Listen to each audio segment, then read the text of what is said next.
Eu não esperava que mudar para o Canadá ia afetar tanto o meu corpo da forma que afetou. Mas o fato é que eu engordei e não foi só por causa de comida. Bora conversar sobre isso? Então, gente, tô aqui com esse cabelo desse jeito porque eu tava me exercitando e eu falei, acho que eu vou falar sobre isso, né? Interessante observar. Então, gente, eu não lembro exatamente qual era o meu peso quando eu cheguei no Canadá há 3 anos atrás, mas eu tava usando, tipo assim, tamanho 40 já de calça. E como eu falei pra vocês, o meu último emprego no Brasil, que era na Sephora, eu já tava assim um pouco fora do meu normal, porque a loja pagava VR, o que era assim muito diferente dos empregos que eu já tinha tido antes. Então eu já tava assim me alimentando um pouco melhor e mais do que antigamente. Então, como vocês sabem, a minha vida inteira no Brasil foi trabalhando em lojas de shopping, né? Variadas, eu citei no vídeo anterior. E, cara, o que acontece quando você trabalha em shopping? O seu turno é geralmente, o meu pelo menos, era assim, de 1 até as 10. E nos períodos de final de ano, se estendia assim da 1 até as 11, até a meia-noite, de vez em quando. E assim, te quebra demais porque você acaba não tendo uma rotina. E assim, nessa época, quando eu trabalhava mais nesse horário, eu também estudava, eu fazia um curso técnico no Senac, né? Eu fiz produção de moda lá, inclusive saudades dos meus colegas, dos meus professores. Mas o fato é que daí de manhã eu tinha que ir pro Senac, depois eu já ia direto pro shopping, eu chegava em casa à tarde, porque era longe, então até você chegar em casa, tomar um banho e dormir, eu muitas vezes não jantava e eu também não tinha tempo no meio disso para poder cozinhar e fazer uma comida assim que fosse boa. Porque, por exemplo, você faz, sei lá, uma batata frita, que é uma coisa que eu gosto de comer. Mas quando você vai comer, tipo, 12 horas depois, não vai mais estar gostoso, sabe? Então, me alimentar sempre foi muito complexo, especialmente nesse período. Eu vou ver se eu consigo achar fotos minhas, tipo assim, de adolescente e também dessa época. Não tem muito, porque, né, já tinha essa questão com a minha imagem. Mas eu vou procurar e se eu achar, eu vou colocar aqui pra vocês verem. E assim, quando você não tem tempo e quando você também não ganha um salário muito bom, o que era o caso, principalmente na época da C&A, gente, foi assim, ó, um ano sofrido. Você pensa em economizar. Então, muitas vezes, o meu almoço era o salgadinho que estava em promoção na Americanas, o pacote de bolacha que tivesse em promoção nesse dia na Americanas. E era, tipo, só aquilo. E trabalhava pesado, porque eu ficava repondo as roupas que as pessoas provavam, né, e deixavam no provador. Então eu tinha que rodar a loja inteira colocando tudo aquilo de volta. E assim, e o meu emocional também tava em pedaços naquela época. Então, nada contribuía. E eu tava assim, muito adoecida mesmo. Eu passei boa parte desse tempo adoecida. Mas enfim, voltando aqui para quando eu já tava aqui, eu atingi o peso máximo de 72 quilos e pense aí você que eu só tenho 1,59 de altura, então eu sou bem pequena. E assim, foi bem chocante. Quando eu fui tirar as fotos, né, as primeiras fotos para poder mandar para nutricionista, quando eu comecei a pensar sobre isso, foi bem chocante de ver aquela imagem, principalmente quando vocês compararem aí como eu costumava ser e como eu tava. Então vamos aí para o primeiro fator. Gente, aqui é totalmente o oposto do Brasil. Todas as comidas que não são saudáveis, elas são muito mais baratas do que as comidas saudáveis. Quando eu vou no mercado e eu compro assim, folha, salada, legume, essas coisas assim, eu gasto muito mais do que se eu fosse lá e comprasse, tipo, pacotes de salgadinho, se eu comprasse bolacha, sabe? Principalmente aqui que tem o Dollarama, que é como se fosse uma loja de R$1,99, que as coisas são mais baratas do que o normal. Então, coisas, assim, até US$ 1 ou 2 de diferença se você comprar no mercado normal e se você comprar no Dollarama. Então, é muito barato comer mal. Muito mesmo. Tanto que quando eu cheguei, eu comentei sobre a Nutella, né, no vídeo do meu custo de vida.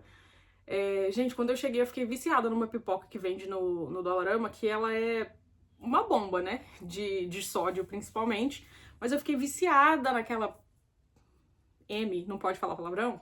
É, e, cara, eu comia, é um pacote grande, assim, ó. E eu sentava aquilo e eu comia sozinha aquele pacote. McDonald's também, eu sei que hoje em dia deve estar em torno do que? Uns 40 conto pra você comprar um combo no Brasil. E aqui, dependendo do sanduíche que você escolhe, vai ser ali uns $15 no máximo o combo. E assim, pegando tudo. E pense você que eu ganho $17 por hora trabalhada. Então, quando você compara com a hora trabalhada no Brasil, isso é muito menos, né? Outro fator que eu acho que contribuiu muito foi o fator da reclusão, né? Que a gente passa aí 6 meses do ano praticamente, mas ficando mais dentro de casa. Eu sei que eu já vi inclusive uma outra moça brasileira que ela mora aqui em Montreal, e assim, cara, esse inverno ela fez uma... Não pode falar palavrão, é muito difícil não falar palavrão, gente. Ela foi, assim, aprender a patinar no gelo, foi esquiar, foi fazer várias coisas. Só que, assim, ela já é uma pessoa que vive de internet, então não é a minha realidade. Eu trabalho e volto pra casa. Então, no inverno, gente, quando dá 4 horas da tarde, tá escuro. Você acha que eu vou querer sair da minha casa depois que eu cheguei de 2 horas de condução e 8 horas de trabalho? Eu não quero. Então, assim, são 6 meses de escuridão, todo mundo fica mais, né, mais murchinho. E acaba que o seu prazer, o seu conforto, o seu lazer, ele vem da comida. Então, cara, é 6 meses em casa comendo. Basicamente é isso. E assim, são vários outros fatores, né? Eu tenho muita ansiedade, eu também tenho depressão. Essa tá mais controlada desde que eu mudei. Por quê? Não sei se eu tava pronta pra falar disso ainda, mas joguei. Eu sou uma mulher lésbica, eu espero muito que o YouTube não dê, né, um ban aí porque eu falei essa palavra, mas isso foi o que me fez decidir vir pra cá. Então, a minha depressão melhorou muito agora que eu tô num relacionamento com outra mulher que me respeita, que me trata bem, a família dela também super me acolheu. Então isso fez muita diferença na minha depressão. Eu não sou mais aquela pessoa baixo astral, né? Eu ainda faço muita piada de humor depressivo, mas eu tô muito melhor hoje em dia. Mas a ansiedade, cara, ela continua, ó, me socando. E daí você adiciona todo o peso da ansiedade no sentido de imigração, gente, esperar processo, esperar a resposta do governo canadense. Além de demorar, você fica ali te martelando, porque você não sabe quando que você vai poder fazer novos planos, você não sabe quando que você vai poder mudar para outra casa, para uma casa um pouco maior, você não sabe quando que você vai poder fazer uma viagem, porque tudo depende daquilo ali. Então, o fator de estresse, nossa, cara, nos seus primeiros anos de imigração, ele vai estar ali, ó, segurando a mãozinha contigo. Então, é babado.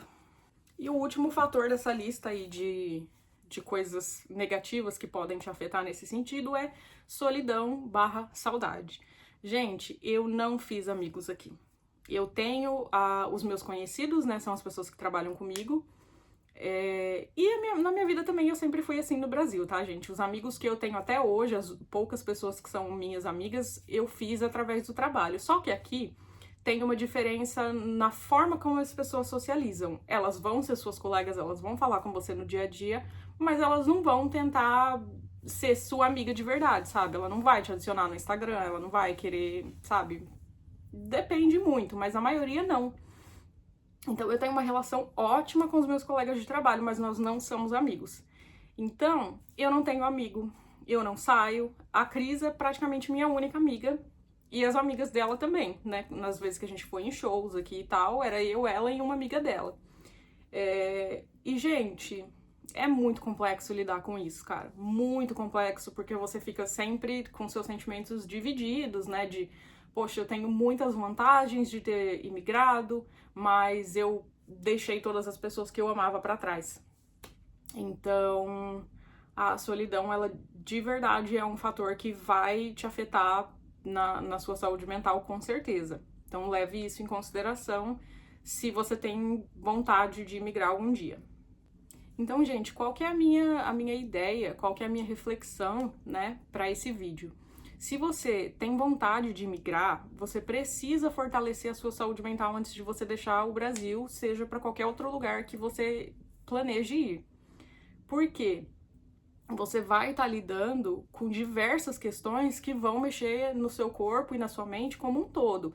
Então, você precisa, assim, ter certeza de que é isso que você quer, você precisa saber que você vai enfrentar esse tipo de coisa, que você vai enfrentar diferenças de socialização, que você vai enfrentar diferenças para fazer amigos, que você vai enfrentar diferenças para sair de casa, porque sempre vai depender muito do clima.